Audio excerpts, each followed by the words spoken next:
The Tempest, a frightening storm. The beautiful blue Mediterranean Sea was clear and calm. Far from land, driven along by a gentle wind, a ship was sailing slowly to the north. It had come from Tunis on the coast of Africa and was going home to Naples in the south of Italy. It was passing a small, unimportant looking island a little way to the west. Suddenly, as if by magic, the weather changed.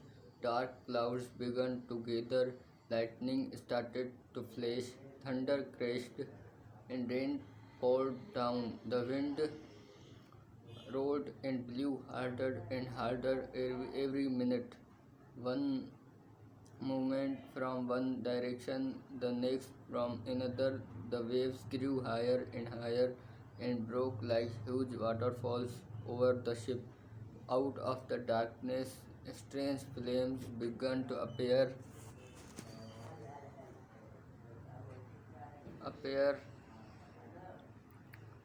and soon it looked as if the ship were burning. It was very frightening. The sailors did not know what was happening. They ran about in the wind and rain this way and that, pulling up some sails and letting down others, but nothing they did would get them away from this terrible storm. Slowly, the ship was blown towards the island. Before long, it seemed as if it would hit the rocks and break up. The sailors and all the people on board would be thrown into the sea and drowned. Many of the passengers were so afraid that they did not wait for the ship to reach the rocks. They jumped into the rough water, hoping they would be able to save themselves by swimming on the island. On the island, two people were watching the ship fighting its way through the high, wild waves. One of a young girl called Miranda. She was about 15-year old and very beautiful. With Miranda was her father, Prospero. Prospero was a tall old man. He had grey hair and grey beard and a wise old face.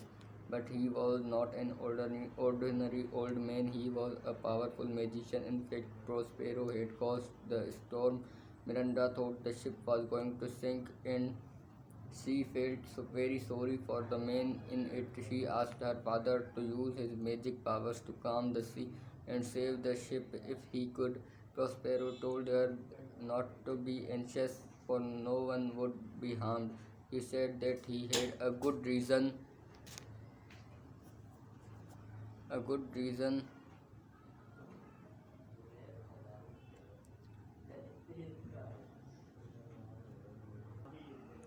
for causing the storm and making the ship come to the island. But now he added, I have something to tell you before I let you know why I have made this storm. I must explain to you how you and I came here 12 years ago and where we came from. I have not spoken to you about this before, but now the time has come to tell you about it.